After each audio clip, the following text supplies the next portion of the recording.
오늘 하나님께서 저와 여러분에게 주시는 말씀은 마가복음 7장 24절에서 30절 말씀으로 부스러기 은혜라도 구하라.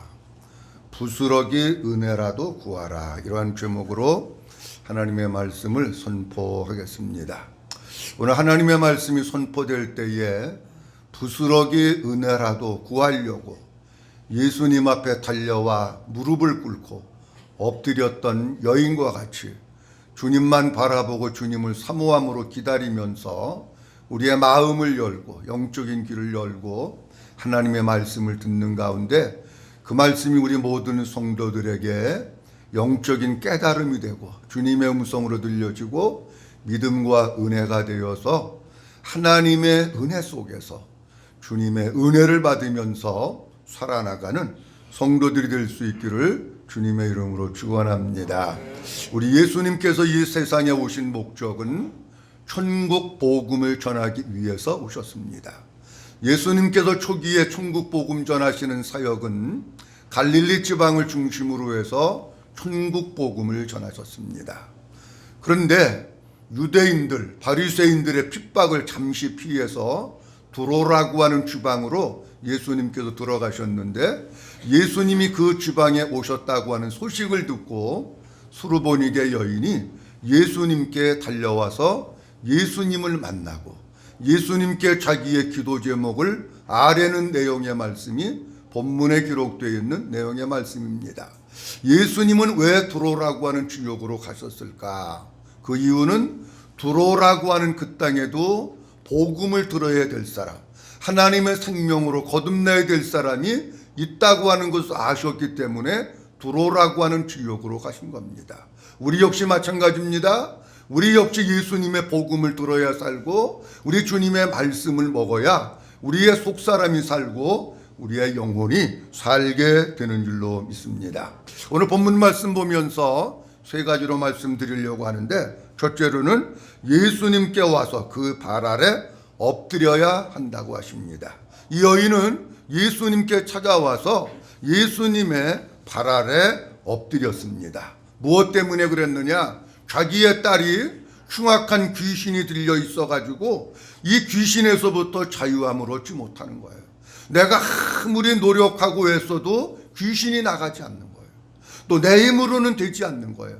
그리고 이 우리 딸이 귀신 들렸는데 언제 나갈지도 모르는 거예요. 이런 정말 힘들고 고통스러운 가운데서 여인이 예수님께로 와서 엎드리고 있다라고 하는 겁니다. 예수님에 대한 소문을 들었습니다.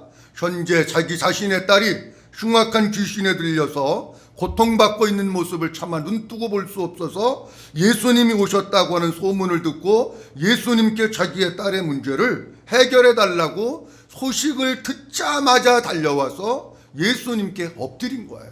자, 그러면 보십시오. 예수님께 엎드린 것은 지금 엎드린 겁니까? 옛날에 엎드린 겁니까? 지금 엎드린 거예요. 예수님께 엎드린 것은 지금 엎드린 거예요.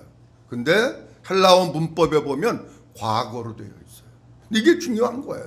아니, 이 여인이 엎드린 건 지금 엎드렸으면 현재형을 써야 되는데 과거형을 쓰고 있다는 얘기예요.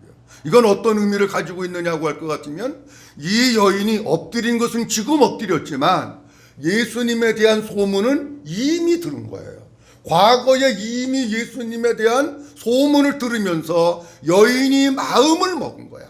야, 예수님이 정말 우리 땅에 오실지 안 오실지 모르지만 예수님이 우리 땅에 오신다면 예수님만이 우리 딸의 문제를 해결해 주실 수 있다. 내가 예수님 오신다면 소식을 듣자마자 달려가가지고 예수님 앞에 엎드려야 되겠다. 그리고 그 예수님 앞에 기도해야 되겠다. 그것만이 내가 사는 길이고 그것만이 우리 딸이 사는 길이다. 이미 과거에 예수님에 대한 소문을 듣고 그렇게 마음 먹은 게 현재 예수님이 오시니까 그렇게 된 거예요. 다시 쉽게 말씀드립니다. 우리가 주일날 교회 와서 예배를 드립니다. 예배를 드리는데 어떤 사람은 은혜를 받고 어떤 사람은 은혜를 못 받을 수도 있습니다. 누가 은혜 받느냐? 과거가 준비돼야 현재의 은혜를 받는 거예요. 아, 내일 주일이지?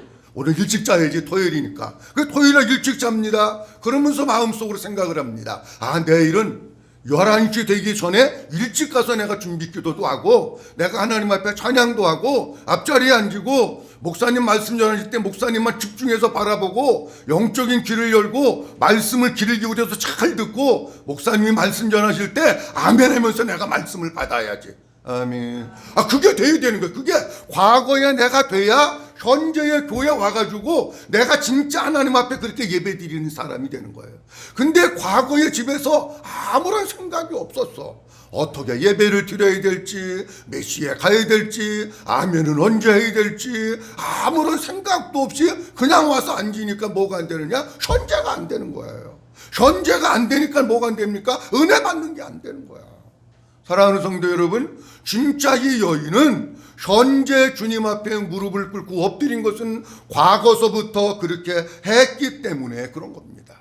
우리 사랑하는 성도님들도 아버지 앞에 나와서 하나님의 은혜로만 사는데 과거에 다시 말씀드리면 여러분 집에서부터 준비하고 예배를 어떻게 드려야 되겠다고 생각하고 내가 어떻게 하나님의 은혜를 받아야 되겠다고 마음에 준비해서 그렇게 예배를 드림으로 말미암아 하나님의 은혜를 받는 귀한 성도들 될 수 있도록 주님의 이름으로 축원합니다. 우리 가운데 내가 해결하지 못하는 문제, 언제 나갈지, 언제 꼬인 게 언제 부러질지, 지금 이 문제가 언제 어떻게 될지 모른다고 할 것 같으면은 나는 할 수 없습니다. 누가 해주시느냐? 주님이 우리의 기도 소리를 들으시고 우리의 모든 문제와 우리의 기도 소리를 들으시고 응답해 주시는 줄로 믿으시기 바랍니다. 둘째로 문제를 주님 앞에 아뢰며 해결해 주시기를 간구하라고 하십니다.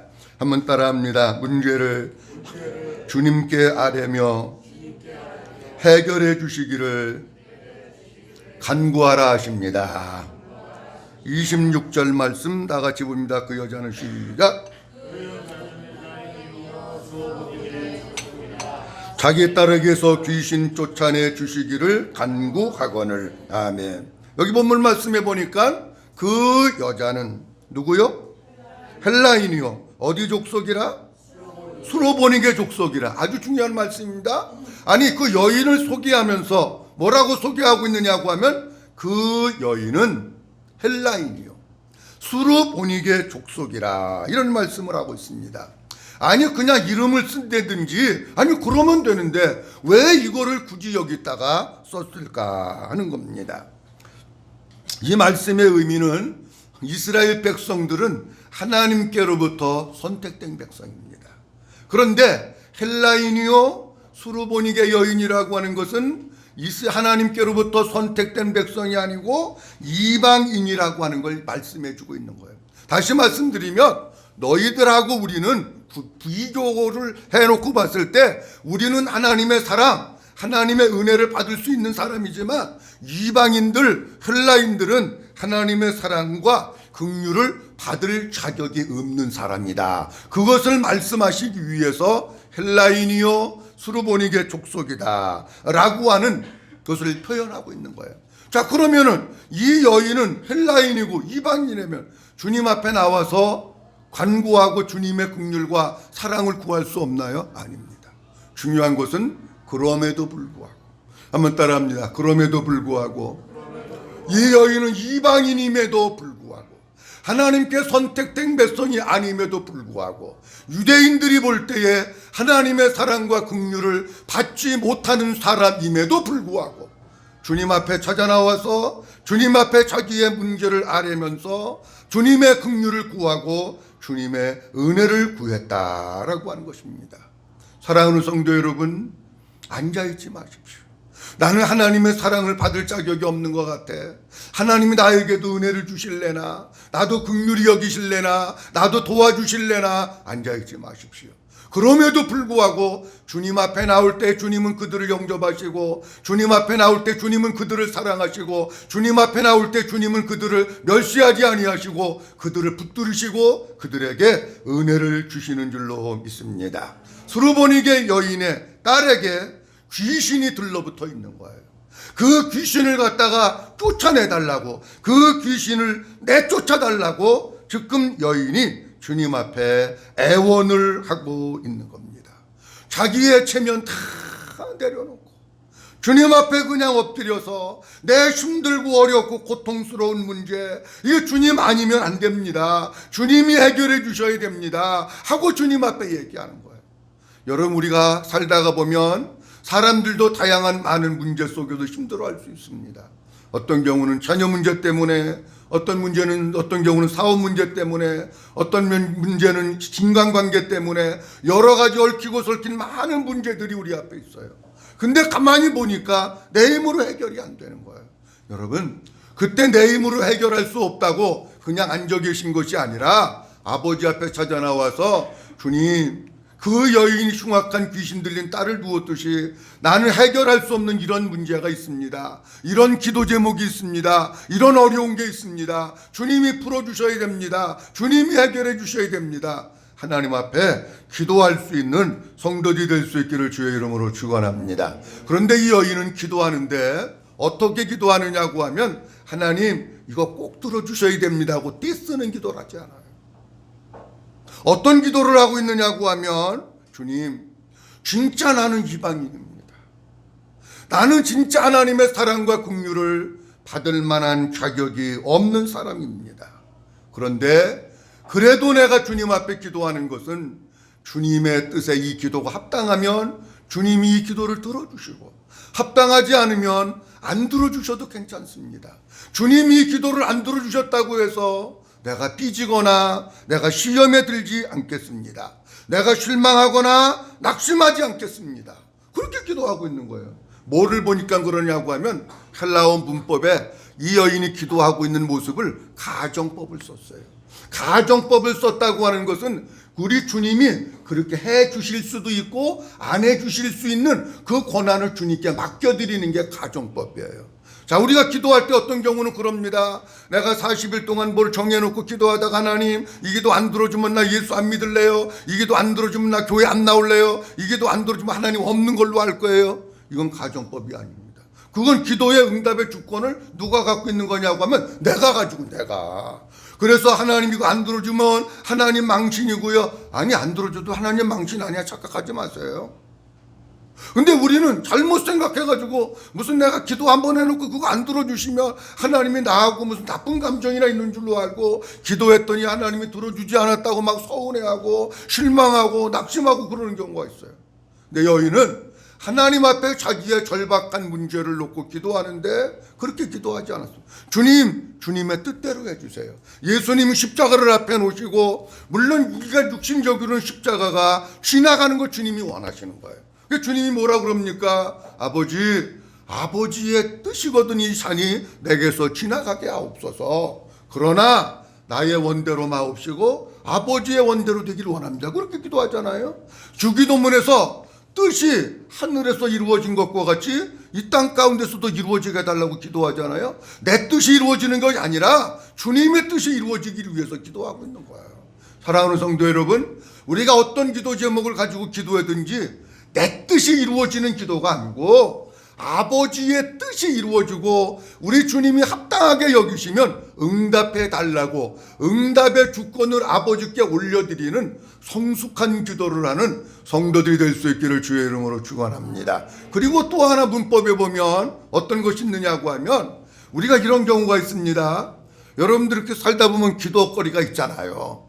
근데 어떤 사람은 기도거리가 있으면, 아우 목사님 이번에 무슨 문제가 있는데 이거 좀 해결하기 위해서 기도해 주세요. 기도를 부탁한단 말이야. 근데 기도를 부탁하는 건 좋은데 중요한 건 뭐냐? 누구도 기도해야 되는 거예요? 내가 기도해야 돼. 내가. 근데 이 수르보니게 여인이 예수님 앞에 찾아와서 기도했는데 문법을 보니까 내가 기도한 거예요. 내가. 어떤 경우는 다른 사람한테 기도 부탁은 많이 하는데 내가 안 하는 경우가 있어요. 그게 아니고 진짜 기도는 누가 해야 되느냐? 한번 따라합니다. 내가 해야 한다. 아멘. 내가 해야 돼요. 어떤 경우 남자들 다 그런 건 아니지만 어떤 뭐 사업이라든지 직장이라든지 무슨 문제가 있으면은 또 교회도 잘 안 넘어서 여보 그 저기 무슨 문제가 있는데 당신 교회 가서 기도 좀 해. 아니 자기는 안 해. 이 여인은 그게 아니라는 얘기예요. 이 여인이 기도한 것은 내가 내 문제를 가지고 하나님 앞에 엎혀서 기도했다는 거예요. 아멘. 성도 여러분, 여러분들의 문제를 다른 사람한테 맡기고 여러분들은 기도 안 하는 성도가 아니라 내 문제를 내가 끌어안고 내가 하나님 앞에 엎드려서 기도하는 성도들이 될 수 있기를 주님의 이름으로 축원합니다. 그 문제가 자녀의 문제가 됐든지, 그 문제가 남편의 문제가 됐든지, 그 문제가 세상살이를 하면서 여러 가지 문제가 됐든지 간에 이게 내 문제로구나. 그러면 누가 기도해야 되는 거예요? 내가 기도해야 되는 거예요. 내가. 우리 학생들 예를 들어서 시험 기간이 다가왔어. 언제 시험 본다. 이제 중간고사 다 지났습니다만은 조금 있으면 이제 방학 때 되면 또 학기 말고사도 볼 텐데, 엄마 이번에 시험 보는데 시험 잘 보기 위해서 기도해줘. 자, 그러면 물어봅니다. 시험 보는 거는 엄마가 하는 겁니까? 내가 하는 겁니까? 내가 하는 거예요. 그러면 기도 누가 해야 되는 거예요? 옳지. 아멘. 기도 누가 해야 된다고요? 내가 하는 거예요. 내가. 아니, 기도는 내가 하는 거지. 엄마 기도해줘. 자기는 기도 안 해. 그게 아니고 주님이 원하시는 것은 뭐냐? 내 문제가 있는 것은 내가 그 문제를 끌어안고 하나님 앞에 엎드려 기도하려는 거예요. 그 다음에 또 하나 본문 말씀 속에서 말씀하고 있는 것은 뭐냐고 하면, 이 주님 앞에 찾아 나와서 자기의 딸을 고쳐주시기 위해서, 귀신을 쫓아주기 위해서 기도하는데 한 번 해보고 만 게 아니에요. 어떻게 나와 있느냐고 하면 시제가 미완료로 되어 있어요. 미완료가 됐다고 하는 것은 무슨 뜻이냐고 하면 그 기도 제목을 가지고 주님 앞에 계속해서 기도했다는 거예요. 계속해서 기도했는데 앞서 말씀드린 대로 내 뜻을 관철시키기 위해서 기도한 게 아니라 아버지의 뜻이 이루어지기 위해서 계속해서 기도했다는 얘기예요. 사랑하는 성도 여러분, 우리가 하나님 앞에 어떤 문제를 놓고 기도할 때에 한 번, 두 번 기도해보다가 기도해봐도 안 되네. 한 달에 한 번씩 저녁마다 목사님 나와서 기도해라 그랬는데 월요일서부터 금요일까지 기도했는데 아무런 응답이 없네. 그러고 포기하는 게 아니고 언제까지? 주님이 말씀하실 때까지, 주님이 응답하실 때까지. 어떻게 응답하실지는 모르지만 어떻게든지 주님은 응답하시잖아요. 그 주님이 말씀하시고 응답하실 때까지 포기하지 말고 끝까지 계속해서 주님 앞에 엎드려 기도하는 우리 성도님들 될 수 있기를 주의 이름으로 축원합니다. 세 번째로는 부스러기와 같은 은혜라도 주님께 구하라고 하십니다. 한번 따라합니다. 부스러기와 같은 은혜라도 주님께 구하라고 하십니다. 마가복음 7장 27절에서 28절, 예수께서 이르시되, 시작. 예수께서 이르시되 자녀로 먼저 배불리 먹게 할지니 자녀의 떡을 취하여 개들에게 던짐이 마땅치 아니하니라. 여자가 대답하여 이르되 주여 올소이다마는 상 아래 개들도 아이들이 먹던 부스러기를 먹나이다. 아멘. 수르보니게 여인이 예수님에 대한 소문을 듣고 우리 가정의 문제를 해결해 주실 분은 오직 예수님밖에 없음을 알아서 예수님에 대한 소문을 듣고 즉시 달려와서 예수님의 발 앞에 엎드려서 자기의 딸이 흉악한 귀신이 들렸는데 쫓아주시기를 위해서 간구합니다. 그런데 우리 주님이 뭐라고 대답하시느냐고 하면 이렇게 대답을 하셔요. 자녀의 떡을 취하여 누구에게 던져주는 것이? 개에게 던져주는 것이 마땅치 않다. 이렇게 단칼에 거절을 하십니다. 예수님께서 이 여인이 예수님의 이런 대답을 듣고 여인이 낙심하고 시험에 들고 절망하고 물러간 게 아니에요. 여인이 예수님께 뭐라고 얘기하느냐고 하면 주여 옳습니다. 상 아래 개들도 아이들이 먹던 부스러기를 던져주면 그거를 먹지 않습니까? 이렇게 얘기합니다. 무슨 얘기냐고 하면 주님 맞습니다. 내가 개 같은 사람인 거 맞습니다. 그런데 개 같은 이 여인에게도 우리 주님이 부스러기와 같은 은혜라도 베풀어 주셔서 부스러기와 같은 은혜를 내가 입어야 살 수 있습니다. 그 은혜를 나에게 좀 은혜를 나에게 주시옵소서. 그 은혜를 나에게 주시면 내 딸이 살고 내가 살 수 있습니다. 그런 뜻이에요. 자, 그러면 여기에서 우리 주님이 자녀의 떡, 자녀를 얘기하시고 그 다음에 개를 얘기하십니다. 여기 자녀는 유대인들을 의미합니다. 개는 누구를 의미하느냐고 하면 이방인들을 상징하고 있는 거예요. 자, 그런데 예수님께서 그 여인에게 자녀의 떡을 취하여 개들에게 줌이 마땅치 않다라고 하는 것은 예수님께서 그 여인의 믿음을 보시기 위해서 의도적으로 하실 말씀이에요. 여러분, 성경 말씀 가운데 보면 하나님께서, 우리 주님께서 믿음을 보시고 그런 말씀이 많습니다. 믿음을 보시려고, 진짜 딸을 고치려고 하는 절박한 마음이 있고 나만 철저하게 신뢰하고 나 아니면 문제가 해결되지 않는다고 하는 믿음을 가지고 왔는지 그걸 보시려고 그러시는 거예요. 사랑하는 성도 여러분, 우리 주님 앞에 믿음을 보여주실 수 있기를 주의 이름으로 축원합니다. 마가복음에 볼 것 같으면은 예수님께서 한 마을에 들어가셨을 때에 중풍병자 4사람을 갖다가, 중풍병자 한 사람을 4사람이 들것에 이렇게 메고 가지고 와서 지붕을 뚫어서 예수님 계신 거기 집 앞에다가 내려놓잖아요. 가버나움에 가셨을 때에. 그때 예수님께서 천장에 구멍이 뚫리면서 들것에 중풍병자가 이렇게 쭉 내려오는 모습을 보시고 주님이 뭐라고 말씀하셨느냐고 하면 저들의 믿음을 보시고 그렇게 말씀하십니다. 사랑하는 성도 여러분, 하나님의 역사는 뭐가 있어야 나타나느냐고 하면 믿음이 있어야 나타나는 거예요.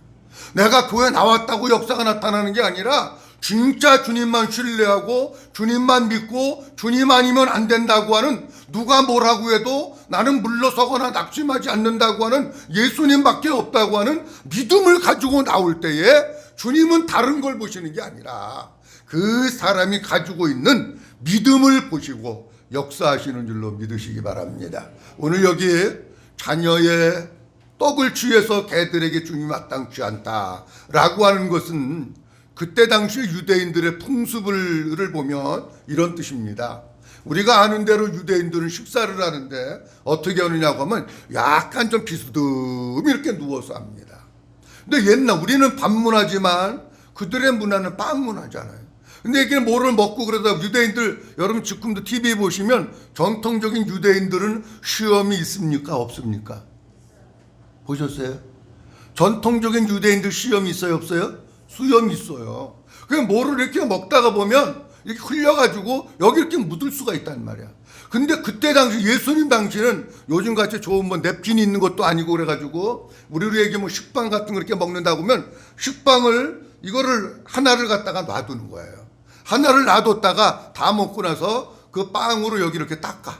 여기를 닦아가지고 그리고 이제 옛날에는 뭐 다 우리 동네도 그랬습니다만 집집마다 개를 많이 키우잖아요. 그럼 개가 자꾸 뭐 쳐다보는 거야. 뭐 좀 달라고. 식빵을 닦아가지고 던져주면 개가 그걸 먹는 거예요.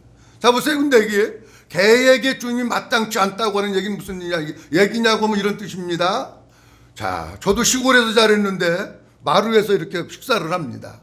우리 집도 보통 개가 뭐 2마리, 3마리 이렇게 길렀는데 식사를 하면 개들이 여기 와서 쭉 이렇게 있어요. 뭐 좀 달라고.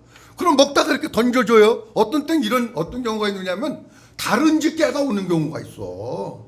다른 집 개가 순이 만나려고 놀러 와가지고 있어요. 그러면 잘 보세요. 집 주인이 밥을 먹다가 뭐를 던져주면 우리 개한테 줍니까? 다른 집 개한테 줍니까? 예? 아직 이해가 안 되신 거예요? 밥 먹다가 뭐를 던져주면 우리 집 개한테 줍니까? 다른 집 개한테 줍니까? 우리 집 개한테 주네. 그거 얘기하고 있는 거예요 지금. 개에게 던져줌이 마땅하지 않다고 하는 주님의 말씀은 너하고 나는 지금 관계가 이루어지지 않았다는 거예요. 너는 이방인이라고 하는 뜻이에요. 그거를 우리 주님이 말씀을 해주시고 있다라고 하는 겁니다. 자, 그러면 우리가 잘 들어야 될 게 우리가 누구냐 하는 거예요. 우리가 개 같은 사람이에요. 다시 말씀드리면 교회 갔더니 목사님이 나보고 개 같은 사람이래. 시험 들지 말고 무슨 얘기냐고 이런 뜻이에요. 예수님이 개라고 했던 관계성이라고 말씀드렸어요. 이 여인이 예수님이 볼 땐 이방 여인이에요. 우리가 주님이 볼 때는 하나님과 원수된 자였었고 하나님도 모르는 자였었고 소망도 없은 자였고 외인이었고 복음도 모르는 자. 그게 뭐냐? 관계성에서 볼 때 주님과 관계가 없는 개 같은 사람이다. 그런 뜻이에요. 자, 그렇다고 할 것 같으면 우리에게도 뭐가 필요하느냐? 비록 우리가 개 같은 이방인이라고 할지라도 우리도 뭘 입어야 사느냐고 하면 하나님의 은혜를 입어야 사는 줄로 믿으시기 바랍니다. 그런데 오늘 본문 말씀 속에서 예수님이 말씀하실 때에 여인이 이렇게 얘기를 합니다. 뭐라고 얘기하느냐고 하면 다 같이 한번 보겠습니다. 28절 말씀 아까 봤는데 다시 한번 보도록 합니다. 예수께서 시작. 예수께서 이르시되 이 말을 28절 여자가 시작. 여자가 대답하여 이르되 주여 올소이다마는 상 아래 개들도 아이들이 먹던 한번 따라합니다. 부스러기를 먹나이다. 뭐를 먹는다고요? 아니 한 상 차려준 걸 개가 먹는 게 아니고 주인이 던져주는 또는 아이들이 던져주는 부스러기를 먹는다. 그렇게 말씀을 하고 있습니다. 자, 그러면 보세요. 제가 보니까 우리도 어렸을 때 이제 개가 이렇게 와가지고 뭐를 이렇게 주인이 던져줘요. 그러면 그거 하나만 받아 먹어도 개는 너무 좋아하고 행복해하는 거예요. 뭐 하나만 던져주면 그거 던져준 게 그냥 고마워가지고 그거 하나만 던져줘도 행복하고 만족하고 감사해야 하는 거예요. 무슨 얘기냐고 하면 이런 얘기입니다. 우리 주님께로부터 우리가 비록 부스러기와 같은 작은 은혜라도 그것으로 만족하고 감사하는 영적 자세가 필요하다는 얘기예요. 아멘. 우리가 신앙생활을 하면서 부스러기와 같은 은혜라도 나는 감사하고 있는 거예요. 정말 중요한 것은 작은 부스러기와 같은 은혜라도 무시하고 가볍게 여기면 결코 그 사람은 은혜의 삶을 살아갈 수 없습니다. 작은 부스러기와 같은 은혜라도 매일 주님 앞에 구하면 하나님께서 그 심령 가운데 하나님의 은혜를 조금씩 더 부어주셔서 결국 우리의 심령 가운데 하나님의 넘치는 은혜로 살아갈 수가 있게 되는 겁니다.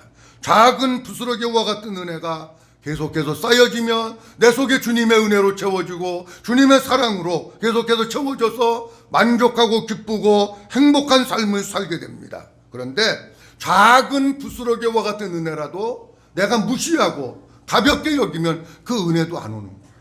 그 은혜도 안 오니까 우리의 심령이 어떻게 되느냐? 자꾸 메말라가는 거예요.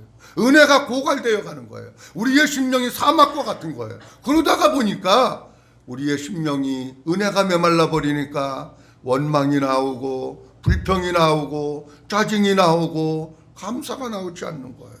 사랑하는 성도 여러분, 아무것도 아닌 것 같은 부스러기와 같은 지극히 작은 은혜라도 받았으면 그것 때문에 감사하고 그것 때문에 만족하고 그것 때문에 기뻐하면서 그 은혜를 구하면 하나님께서 우리의 심령 가운데 작은 은혜들 자꾸 베풀어 주셔서 우리의 심령이 은혜로 채워지게 되는 줄로 믿으시기 바랍니다. 작은 것이 모여야 큰 것이 되는 거예요. 작은 것이 안 모이면 큰 게 안 되는 거예요. 천리길도 한 걸음부터고요. 티끌도 모이면 뭐가 된다고요? 태산이 된다고. 여러분, 우리가 작은 은혜 무시하고 예배를 무시하고 그러다가 볼 것 같은 우리의 심령은 점점 메말라가는. 사랑하는 성도 여러분, 물론 사도 바울이 다메섹에서 예수님 만나서 왕창 깨진 것 같은 큰 은혜도 필요하지만 일상의 삶을 살아가는 우리들에게는 뭐가 필요하느냐? 날마다 주님이 부어주시는 작은 은혜, 예배 시간들마다 부어주시는 작은 은혜, 소홀히 여기지 말고 사모하고 그 은혜로 채워나갈 수 있기를 주님의 이름으로 축원합니다. 오늘 본문 마가복음 7장 29절 30절 읽고 마치려고 합니다. 예수께서 시작. 예수께서 이르시되 이 말을 하였으니 돌아가라. 귀신이 내 딸에게서 나갔느니라 하시매 여자가 그 집에 돌아가 본즉 아이가 침상에 누웠고 귀신이 나갔더라. 아멘. 주님 앞에 와서 작은 은혜를 구하니까 귀신이 딸에게서 나가고 문제는 해결되고 자유하게 되는 줄로 믿으시기 바랍니다. 오늘 마가복음 7장에 있는 말씀을 보면서 부스러기 같은 작은 은혜라도 구하라고 하시면서 주님 우리에게 세 가지 말씀드렸습니다. 예수님께 와서 그 발 아래 엎드려야 한다. 문제를 주님께 아뢰며 해결해 주시기를 간구해야 한다. 부스러기와 같은 은혜라도 주님께 구해야 된다 말씀드렸습니다. 사랑하는 성도 여러분, 힘들고 어려운 문제가 있을 때, 자녀의 문제가 있을 때 나 혼자 힘들어하지 말고 주님 앞에 찾아 나와서 엎드려 우리의 고통의 문제, 힘든 문제들을 주님 앞에 아뢰면서 주님의 부스러기와 같은 은혜를 구해서 문제가 해결되고 은혜로 승리하고 은혜 속에서 살아가는 이런 우리 모든 성도들이 될 수 있기를 주님의 이름으로 축원합니다.